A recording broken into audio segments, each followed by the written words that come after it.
Welcome to the Your Money Personal Finance Podcast. I'm David Pratt, along with the president of Everything Financial, Peter Cishecki.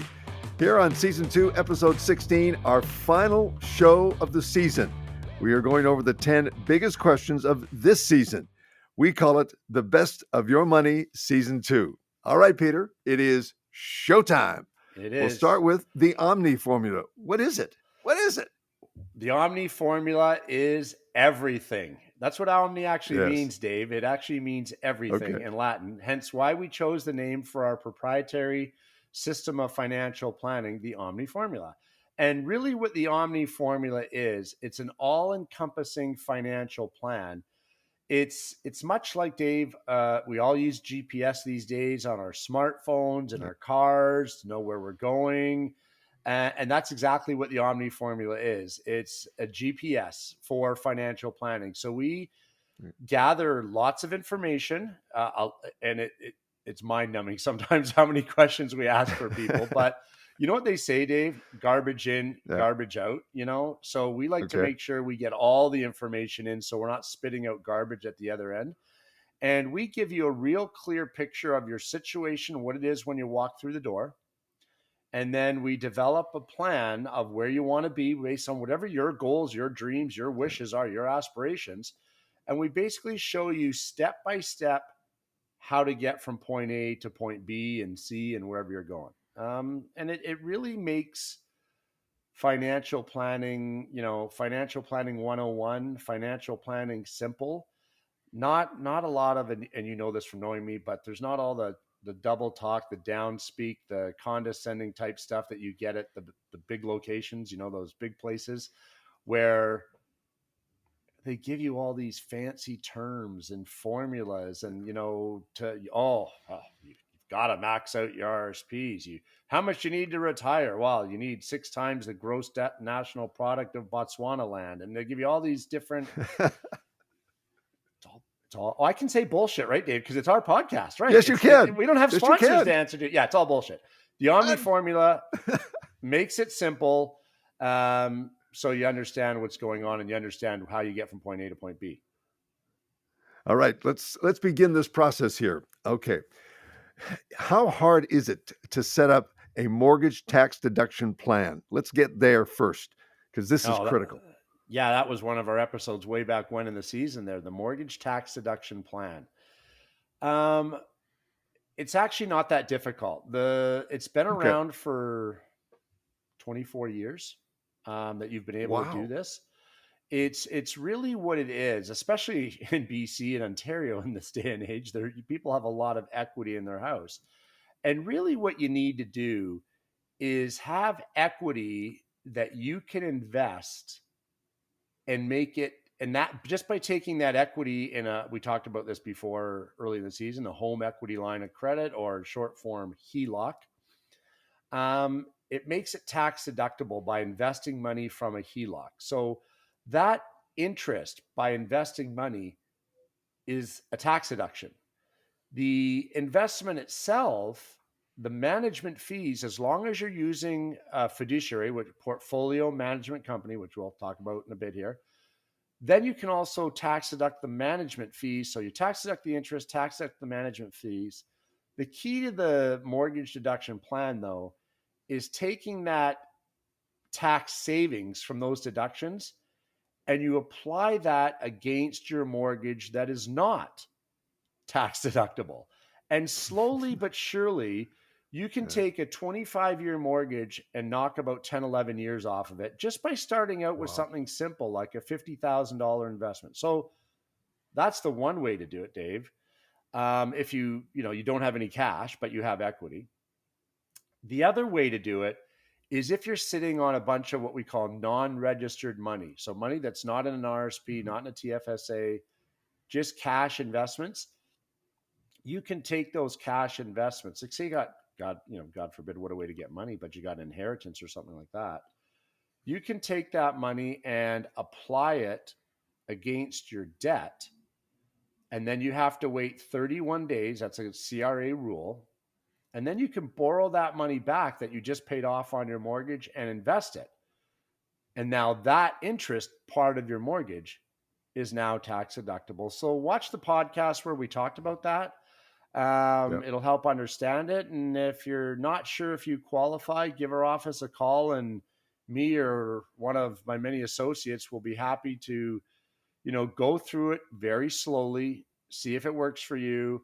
And because of the requests and low tax environment or low interest environment, we're in high tax in Canada, but we've actually built a computer program so we can customize this for every person to see if it works for you. And if it's not for you, don't do it. But, if you find you're in a high tax bracket and you can save a lot of money, then maybe it makes sense. Because as we've said, and where the name came from, Dave, it's your money. So you do the things with whomever your financial advisor is, do the things that make sense to you and you're comfortable with, not what, makes them lots of money or what they're telling you to do.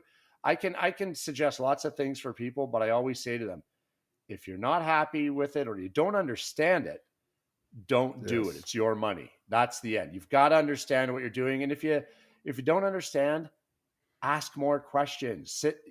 I've done this thing for some people where it was really beneficial for them with the tax deduction.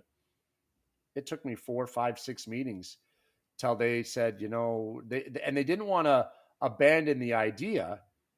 They just wanted to understand the idea, and they just couldn't get it. So you know what? That's our job, to act as a fiduciary, do what's in your client's best interest, and take your time till they have a good understanding of whatever the strategy is, this or one of the many others we're going to talk about. You make sure the client understands it because it's their money. Well, Peter, when you make that call, you make the decision, you pick up the phone, what is the number one question that you're going to ask that financial advisor? What's the number one? Number one question I'd ask a financial advisor: how do you get paid? And I get lots of hate mail from the banks and stuff when I say this, because, the bankers get a trailer fee. The mutual fund salesperson get a trailer fee, which they're entitled to. That's fine. What I have the problem with, and again, it's a few, it's not all of them, it's very few, who try and misrepresent that the trailer fee they get paid is the only fee that you're paying, which it's the only fee you're paying to them. Fair enough. But it's not the only fee involved in mutual funds. There's embedded fees. So when I say the question you should ask is, what are you getting paid? Then there's question like at 1A and 1B. What are you getting paid? But 1B should be, what are you doing for what you're getting paid? That's the other question you should ask. What am I getting for what you're getting paid? And if it's, well, I build this portfolio, I'm getting your mutual funds in order and blah, blah, blah. No, because they don't put the portfolio together. I don't put the portfolio together. That's why we use the portfolio management companies. I mean, when I moved away from away from mutual funds to portfolio management well over 10 years ago, I took an immediate massive pay hit because I gave up and walked away from those, big upfront mutual fund commissions, because it was the right thing to do. But now I get, and we disclose it, we get a fee, a percentage from out of what the portfolio management company charges. But I can answer that question to the client. What do I do for that money? We build a comprehensive financial plan with our OMNI formula. We provide tax advice. We even do your tax returns. Now, in some cases, depending on the size of the client, there's a small fee, and in a lot of cases, there's no fee. We'll make sure you get your will update. And again, we have different levels, which you can see on our website, but we'll even pay for the will. We'll pay for people's legal fees when they're doing the refinance stuff if in certain situations. Other ones, though, we get them good deals. So we're making sure we provide a lot of services. If we're going to get paid a percentage, we shouldn't be paid a percentage just for introducing them to the portfolio manager. We should be doing something for it. So we build the plan, and then the portfolio manager builds the investment product or portfolio to match the plan. And then we're updating the plan on a regular basis. We have no limits to how many times you can come in and visit us. We have an in-house mortgage broker who's one of our advisors, Vitri Trong, who you met earlier in the season, who will go through and make sure your mortgage is the right one for you as part of your plan. The mortgage isn't just another product. It's part of the solution and the strategy in your financial plan. We have Bart Aldrich, our notary that we had on earlier, that we introduced people to. Bart owns his own company, but we pass on a lot of business to Bart, and we want nothing. We just want to make sure we get nothing from him. We don't expect anything from him. We pass people on, and we suggest go to your own notary, your own lawyer if you want, but we want to make sure people have their will, have their power of attorney. That's really what you should expect, the questions you should ask. And again, it reverts back to, it's all part of the OMNI formula. Those are the things you should do to make sure you're getting something for your money. That's the key. You talked about the mortgage. That is huge. It really is huge. What was the top item from the Mortgage Made Easy episode? I'm thinking the top item I got out of that from Vitri, and everyone might have got their own thing out of that, but my top item out of that Mortgage Made Easy episode was, even though everyone gets the 5-year mortgage, it's probably the one that no one should get, really, when we talked about variable and, the high commissions involved.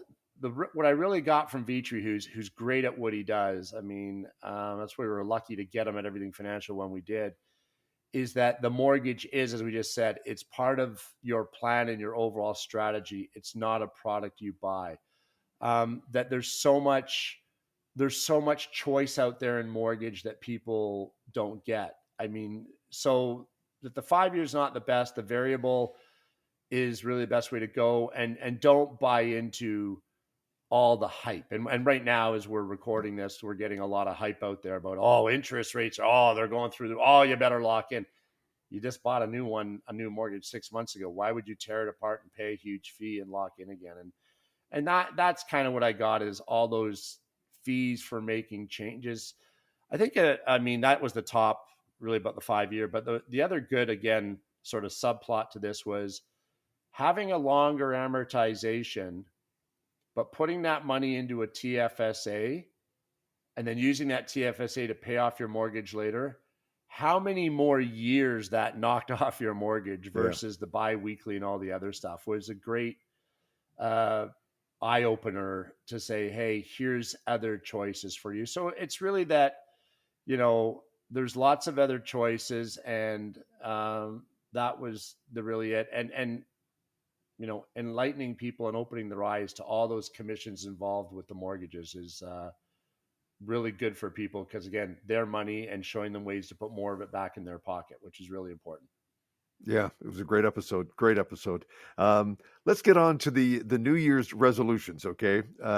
Top New Year's financial resolution. Let's get into this. Find a registered financial planner and get a financial plan going. Really? I mean, quit procrastinating, people. Get it done. There's a lot of good ones out there.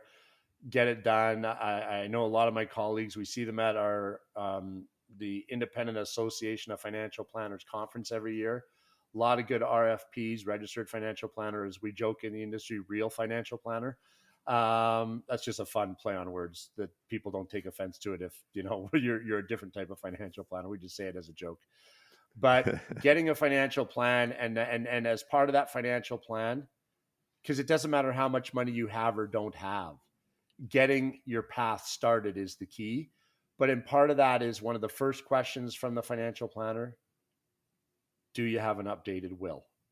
Get the will done as part of your financial plan. A financial plan is not just an investment portfolio. Nothing could be further from the truth. An investment portfolio is kind of 1/4 of your financial plan, not the financial plan. So yeah, top thing from that was get it going. You don't need to have a certain amount of money to get a financial planner and get a registered financial planner to do the job for you. Matter of fact, it's kind of easier if you get started right at the beginning when you don't have a lot yet, because then you don't make a lot of mistakes that you have to unwind and start over. So the earlier you start, the better off you'll be. Not just the earlier you start on investing money, the earlier you start getting the plan, because then you're going to have a path to follow. So that was kind of, I think the feedback we got kind of made that the top takeaway from that episode. Time now for the second half of the Your Money podcast. To say the least, Peter, we had some technical problems there. Yeah, it wasn't you or me, it was everybody else, because it's never our fault, Dave. Absolutely. I'm innocent of all charges. Exactly. There you go. What have I turned into Donald Trump or Charged, something? maybe. Convicted, never. All right, let's get down to some business here. Explain to me, what is a portfolio manager? Please. What? Yeah, let's get back to that episode we had with Janice Souden from Connor, Clark, and Lund way back when in January, December. I don't even remember when it was, but quite a while ago. But a portfolio manager is actually an active manager. So it's an investment company who actively manages your portfolio. So they are making changes, but they have to do everything as a fiduciary. They have to do what's in your best interest, not what's in my best interest or any advisor's interest. They do what's in the client's best interest, and they can make changes to your portfolio constantly as long as those changes are in your best interest. Also, they're very protective to make sure and cognizant to make sure that you're in the same risk level. So it's not like they're taking you from one risk level portfolio, and just for layman, let's say one being conservative, 10 being risky, and say you're in a portfolio 5. Just nothing really like that exists, but just to put it in layman's terms, and they're not suddenly moving you to a portfolio 7. They're not, or to a 3. They're not allowed to do that. They're making changes, but they're the ones who look for what's going on in the market and what's on sale. So when the market crashes, like when COVID hit and dropped 36%, or early here in 2022, where there was a lot of volatility in the market at the beginning of January, and then that continued on, of course, with the Russian invasion of the Ukraine.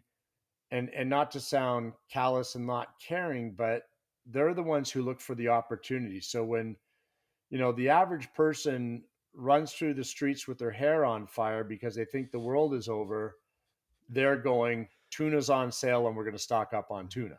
They're looking for the deals. But again, fiduciary, full disclosure. They have to disclose fees. And unlike the mutual funds and the mutual fund sales people in the banking industry, those fees are not embedded.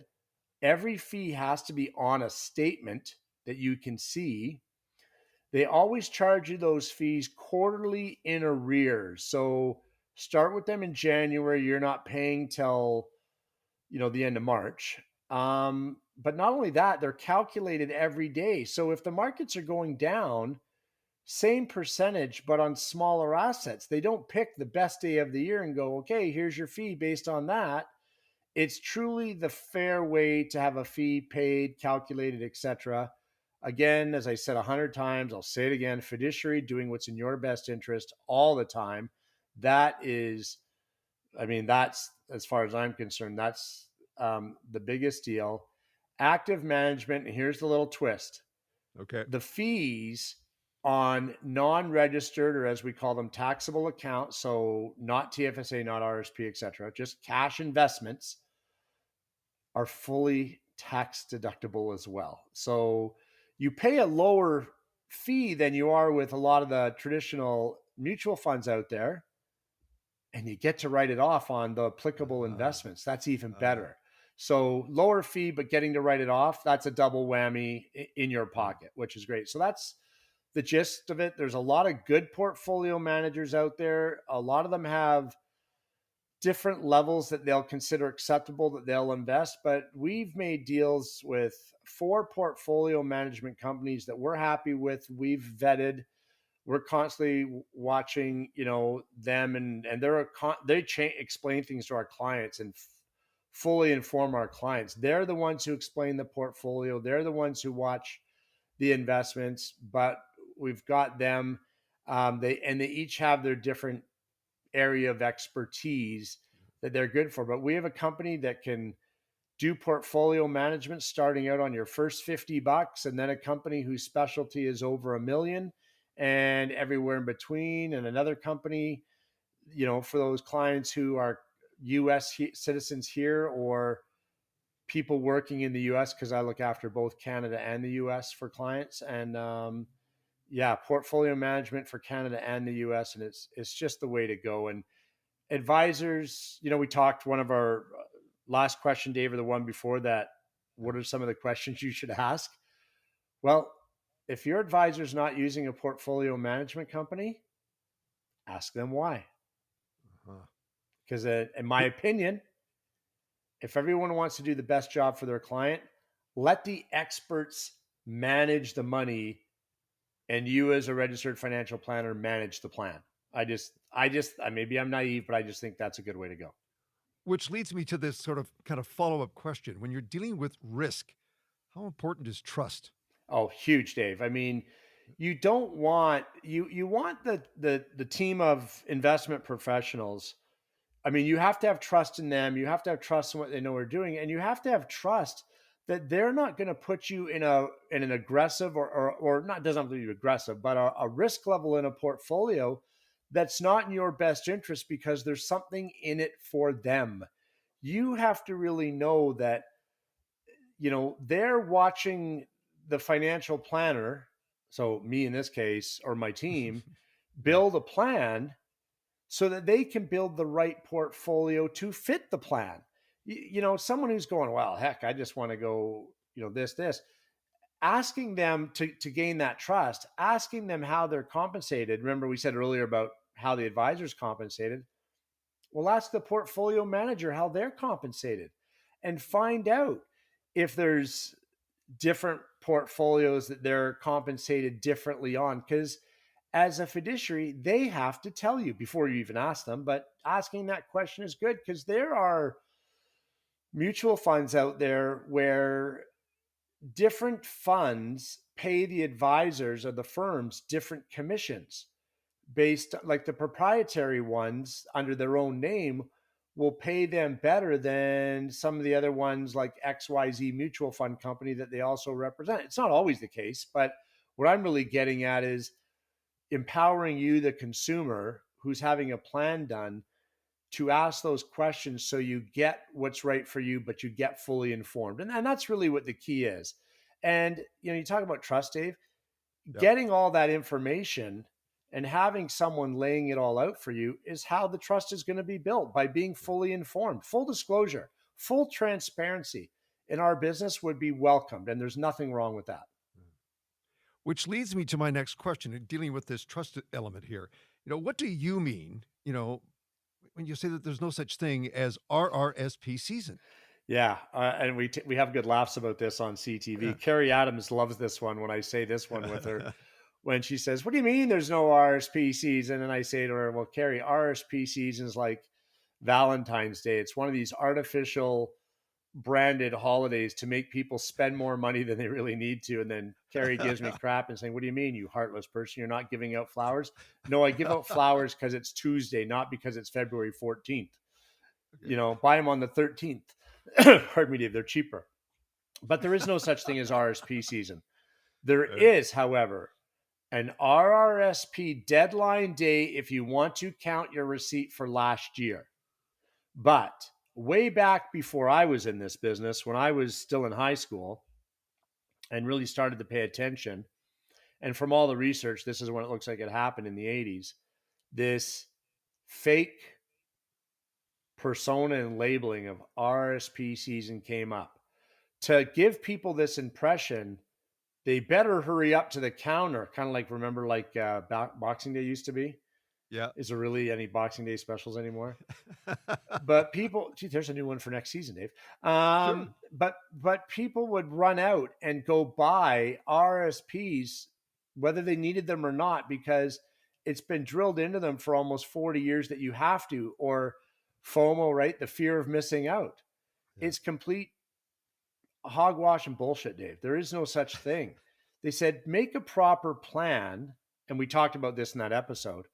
Yeah. So that you're ahead of the game. Buying RSPs because you think you need them, and you may very well need them, but buying them on RSP season, as they call it, or at that RSP deadline in February, means you just missed out on the entire year.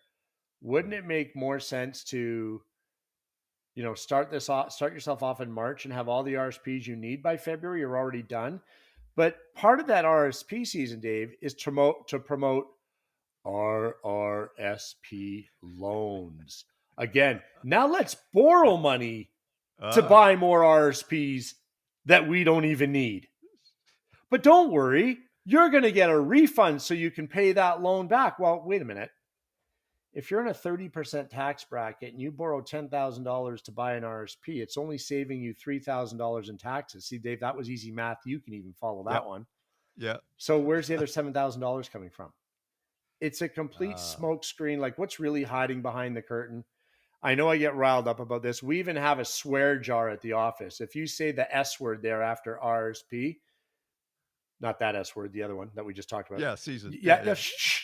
Don't say that. Oh, you got to pay into the jar next time you're out in the Langley office. Okay. You're dumping money in the swear jar because it doesn't exist. So get on a plan where you're not being held ransom by someone at the bank. And I'll tell you this one, Dave. You might remember this from our days on that sports station that we used to be together on, where I went into the bank.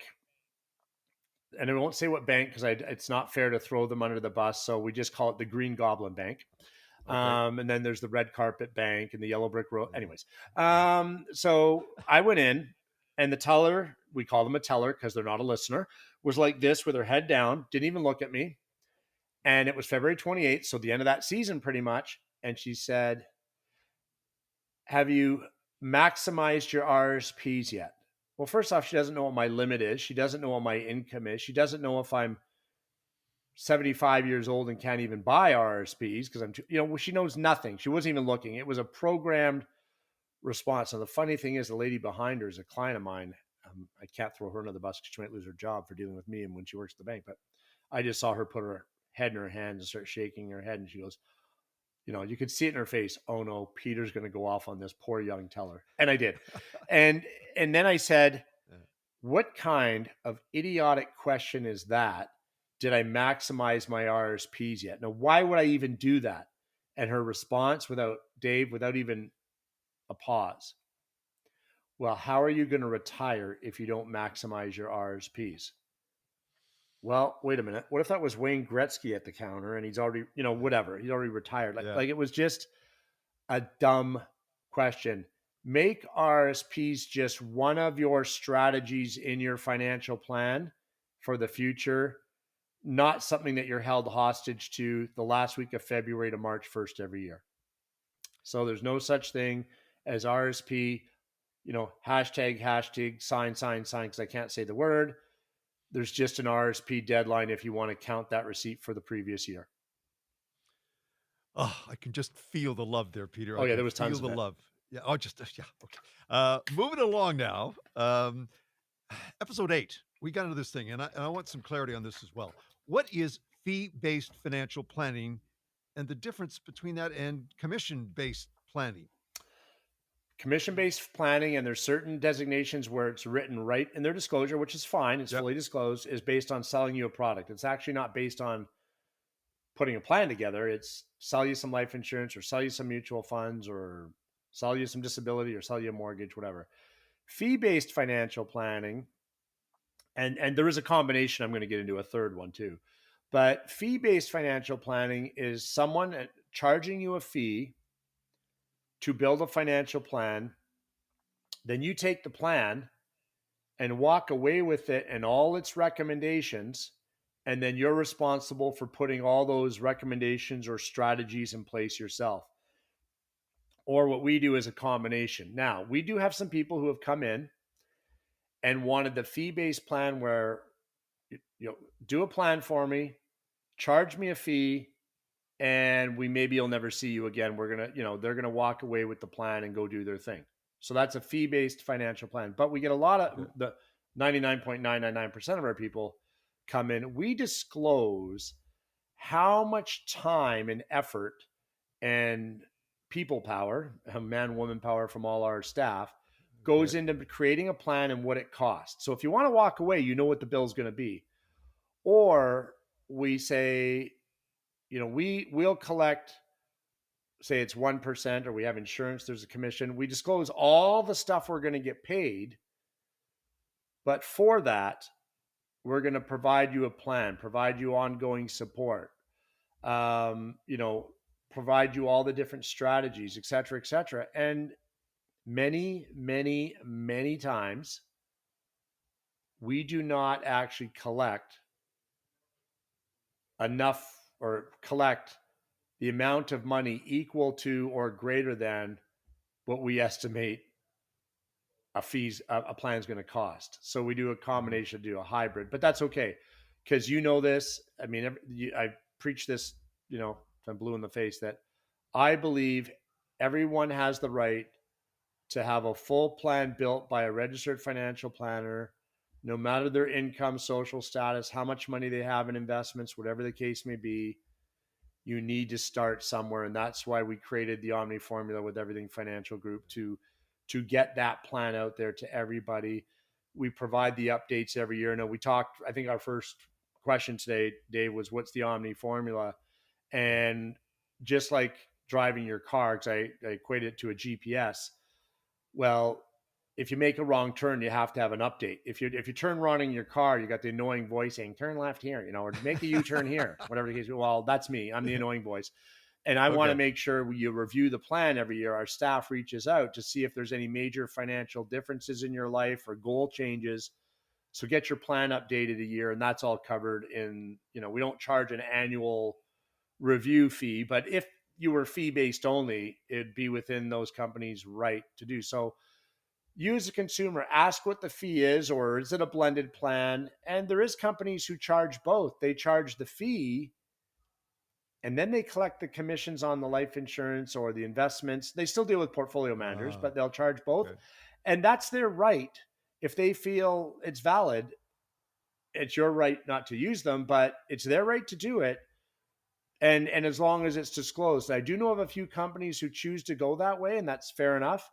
But also fair that a lot of those companies will include more things and not charge for certain things as your assets go up. And we don't bill anybody, but we do provide more items. Like we talked about earlier, the taxes, the will, et cetera, a bunch of other things as your assets increase. Cause it does cost us a lot of time and energy and hourly, people power there, salaries to build a plan, but it hits a point where it doesn't cost us more. You know what I mean? Like if you have X, we've got our costs covered, but if you have this much money, then we're just collecting more money. And, sometimes there's a few more complicated things, but not thousands of dollars of more complicated things. And at that stage, we include way more things. Like I said, the taxes, the returns, the power of attorney, the estate plan, wills, blah, blah. There's a whole bunch of things there we include if you get to that level. But also as your money goes up, the flat fee that we're compensated actually goes down too. So, it gets lower as you have more money too. So let's get on to episode 9. It was spectacular. It really was. Maybe the highlight. We can debate this later on, but I mean that episode is such a gripping one because of the fact that we had, Bart Aldrich, Notary Republic there, and there were so many great things that we got into that. To you, what was the number one takeaway? I think when Bart just said, get off here, whatever, and get a will, don't you think? Like it was really though, Bart says it nice to me. He's a nice guy, but he did say it's not something to be afraid of. It's something, the basic thing that everybody should do. It's one of our first questions, but I mean, he talked about all the other things they do as power of attorneys, estate plans, filings, witnessing of documents, everything else, but conveyancing for mortgages and all these other things. But as he said, people get a will. Like Bart Aldrich and a law firm we work with played nice in the sandbox and developed a template questionnaire to make it really simple for everyone to get a will. It is so easy. And, and that's really what I got. I mean, he had like everyone who can, like he made that episode because gosh knows, David, wasn't you and I, that's for sure. But he made the stuff so easy for everyone to understand and not fearful, right? I mean, Bart's one of the nicest guys you'll ever meet in this industry, in the financial world. I mean, he's a notary, but he used to be sitting in the chair doing what I do. I mean, when I started Everything Financial, Bart was at Manulife and helped sponsor our company, our licensing with contracts. And then he left that world and went on and finished his notary and has a great practice now. And Bart is truly just there to help people answer questions, make things simple. And he just will never oversell you to do a bunch of things you don't need. And that's, like I said, that's why we vet the people we deal with. And Bart, great family man, great guy. His wife Michelle, great physiotherapist actually, so with a great practice of her own.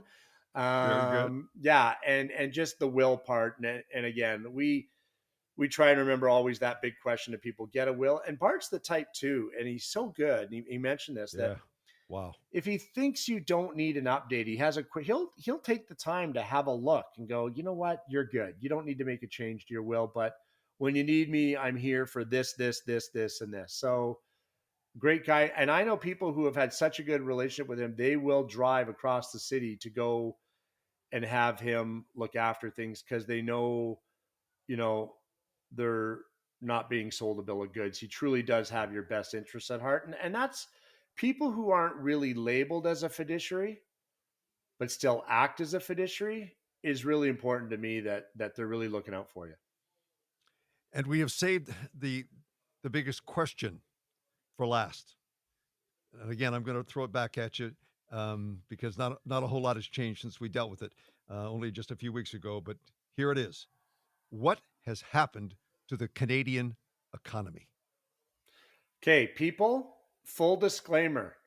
If you love our current government, Trudeau. You just swore. That's like season. Yes, I did. Turn the channel now because it's not a yet. love fest. But okay. I if you watched sort of my commentary back in September when the election was on, I found positive things for each, and I found negative things that I just felt were dumb for each party. So I universally dislike all politicians because, but it's an easy job to get into because all you have to do, nudge, nudge, wink, wink, people, is fail a lie detector test. And if you failed it, you qualify to be a politician. What do they say? How do you know the politician's lying? His lips are moving. And I don't think they all go in it like that. But when you look at, we're going to do, Dave, I tell you what, we were talking about this. We're going to do an episode, even though this is the end of season 2. Yep. We're going to do a little teaser episode in a couple months, kind of when we're more out of this pandemic thing and they bring in a budget, because we got one coming up soon, to really give a full report card on thing. Now, I've done a lot of research, and since Justin Trudeau took over in 2016, our economy has been the worst it's been in the last 40 years. Now people who are all yelling at their monitors are ready to turn me off. I'm not, and I'm going to be fair. When we do this episode, Dave, and we talked about this the other day, we're going to give a pass on the 2 years of COVID because, and I'm not going to say I agree with what he's done because I don't agree with a ton of what he's done. And there's some things I'm going to enlighten people on that'll just blow your mind through some of the client connections I have, which are not conspiracy. Everything we're going to do will be brought out in fact that's fully available to the public. A lot of the financial analysis done of what he's done from the Fraser Institute. So it's all there. Fair enough. So it's all going to be fact-based, but I just think it's fair to go up to 16 to 19 because, as I said, even though I may not agree, and I think what he's done is just abysmal even since COVID hit, I can't say anyone else in power would have done better or different. We don't know. And so it's not fair to slam him for the economic part of COVID, just because we'll probably throw out some comparisons of other countries. But again, other countries' economies aren't run the same as Canada. We're going to deal with taxes that have been raised, taxes that have been frozen. We're going to deal with what's gone on with the gas prices in Canada. As we're recording this podcast while the Russian invasion is on, everyone wants to blame Putin. Now, he's a slime bucket in the worst terms possible. But our gas prices are nothing, people, to do with Russian invasion. Look at how much gas Canada bought or Canada buys and refines from Alberta pre-2016, pre-Trudeau, and look at how much crude oil, Canada buys from Alberta since Trudeau took over, and it'll boggle your mind. Do the independent research, it's there. Then two other things. This is the big tease for people to research. Look at where that oil, so I say gas always because it gets turned into gas. Sorry, people. Look at where that crude oil gets bought from now. So we were buying X from Alberta. Now we don't. Look at where we buy it from and look at who owns the refineries that process that crude into gas. And people, you will have the answer on why our economic situation, that part of it, is in a absolute shambles. And in BC, Dave, because we're on the air in BC, they're using this excuse now, our gas has gone up because the Cherry Point refinery can't keep up, blah, blah, blah, blah, blah. Bullshit. It's got nothing to do with it because guess what? Canada's pumping a refining, because then the excuse is, wow, we can't get refineries because Trudeau's government won't give out. Okay. Again, look at where the oil is being processed. There's another thing. Look at the party. Look at this faction that gives a whole lot of money to the Liberal government, fully disclosed. Anyone can support any political party they want, so I have no issue with that because it all has to, it's all disclosed. But look at the agenda they're pushing, aka batteries and cars. Yeah.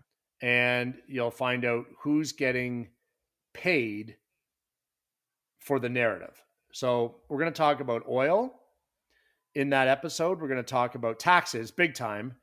But people, to be fair, like I said, we're going to keep it confined to 2016 to 2019. And we're going to compare government policies from 1995 all the way through. And some are not going to be favorable for the Conservatives, and some are not going to be favorable for the Liberals.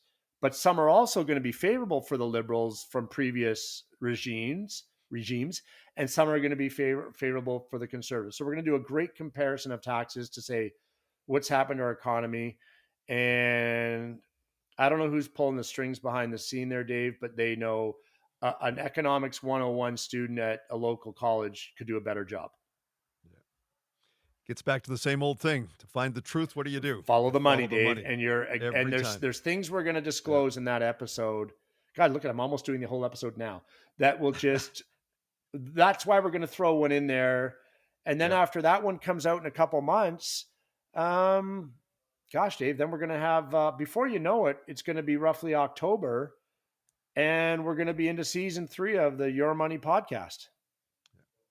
So let me throw this at you to close this thing up. What is in store? What are the plans that have you got for season 3 of Your Money? Well, I can tell you this. We've already got them lined up. We're going to have 3 different portfolio managers to come on to give different perspectives in the portfolio management industry. We've already got lined up brain cramp here. Someone who's an expert on disability insurance. He's going to come out and we're going to talk about the different types of disability insurance out there in the industry to give a really good overview of that. We're going to have our old friend Stuart Zuckerman come on from his law company and talk about that. We've got an accountant lined up from one of Canada's biggest firms, from Myers Norris Penny, coming on next year.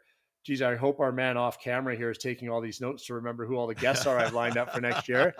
We're going to go over some updates we've done in the OMNI formula, some new things we're doing. Now that you and I hopefully get better at this as time goes on, we're going to have a little more interactive stuff.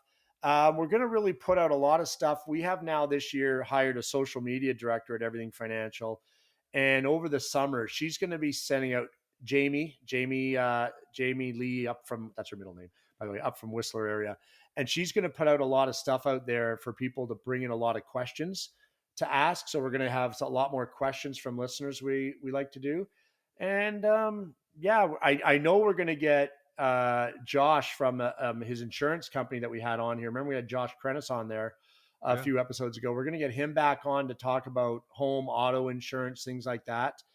Vitri Trong from our office will be on for mortgages at some point because of these interest rate changes and things like that, just to keep us up to date. So we're going to look at it again, doing about a 16, maybe we'll get it up to 18 or 20 episode season next year.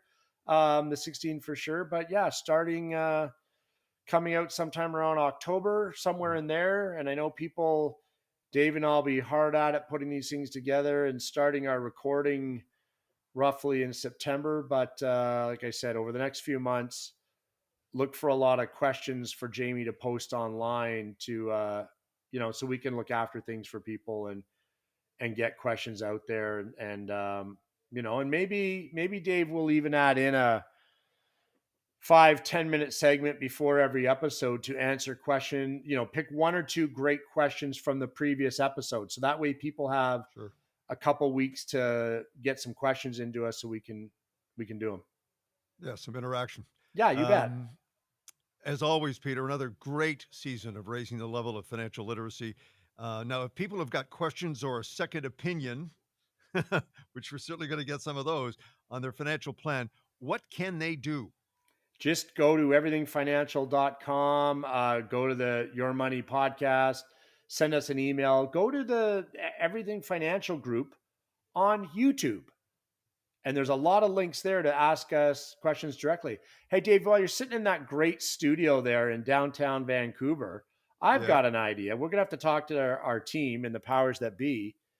Maybe we do some live podcasts in studio next year. As long as the glass will withstand the yelling and the eggs being thrown at us. Just saying. I know we're not going to be doing a postseason Canuck playoff run wrap up. Now, people, that's not the season is still going on while Dave and I are recording this. There's still about 3 weeks to go, I believe, roughly, I think. I just don't think it's hopeful, but hey, we can say this and channeling our former sports selves, Dave, and we spent a lot of years together on sports radio. The future finally looks bright because I tell you what, since that clown Benning took over, the future has not looked bright. And now it does. I love Boudreaux. I love Bruce Boudreaux. I love Bruce Boudreaux too. And I do love, what the team reminds me of now, Dave, and we went through this together. Yeah. It reminds me of 3 or 4 years when the Sedins were rookies, but you could see the hope on the horizon. Yeah. That's what the team reminds me of now. And now that Benning in his ways and Green in his ways, whatever those ways were, I know we know, but we can't say. Well, we could, but I'm not going to, are gone. Pedersen and Hughes look happy. Yeah. Look at Pedersen's numbers the last 2/3 of this season since there's been a regime change. Isn't that impressive? Yeah. He looks like a kid again having fun playing hockey. And you know what? So, and I tell you what, and you know this, you'll back me on this. Yeah. Back in my days with you and the other people who took over on the radio station when those changes were made, and I was saying right away, singing the praises of Thatcher Demko. Yeah. I think we have one of the best 5 goalies. And if you look for his age, probably one of the best 3 goalies at that age in the NHL. And you know what? It all starts with goal. And then you work your way out. Absolutely. So it's like you're a quarterback in football. Yep. It's the same thing. If you don't have a pitcher in baseball, same thing. You got to have the goaltender. They got the guy. They've got the guy. Absolutely.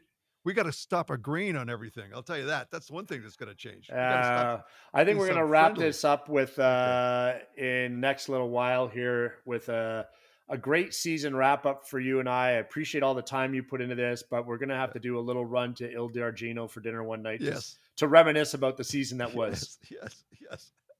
Now everyone knows our favorite place to meet for dinner anyways. So if you want to come and yell at us, just check in there on a Friday night at some point and you'll find us. Walk by, look through the window. Exactly. That's it, Peter, for season 2. We're going to be back, as you said, in a few months with season 3. And thanks so much for following, rating, and sharing us on your favorite podcast platform on YouTube. If you've got a question for Peter or topics that you want us to cover, simply go to at everythingfinancial.com. And I'm going to end it like I always end it. Adios, Peter. Adios. Adios, muchachos.